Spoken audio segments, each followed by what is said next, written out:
আসসালামু আলাইকুম। আজ ৭ই ডিসেম্বর। আজকের এই দিনে ১৯৭১ সালে পাকিস্তান হানাদার বাহিনী বাংলাদেশ মুক্তিবাহিনীর কাছে প্রথম পরাজয় বরণ করেছিল।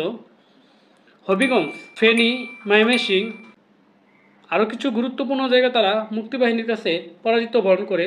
আজকের দিন থেকেই তাদের মুক্তিবাহিনী এবং পাকিস্তানি বাহিনীদের মধ্যে কাউন্টডাউন শুরু হয়ে যায়।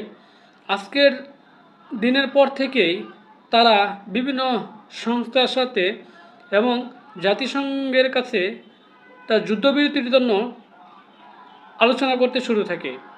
তাই আমি আজকের দিনে যাদের আত্মত্যাগের বিনিময়ে আজকের এই স্বাধীনতা, সকল শহীদদের স্মৃতির প্রতি বিনম্র শ্রদ্ধা। আমার সোনার বাংলা, আমি তোমায় ভালোবাসি।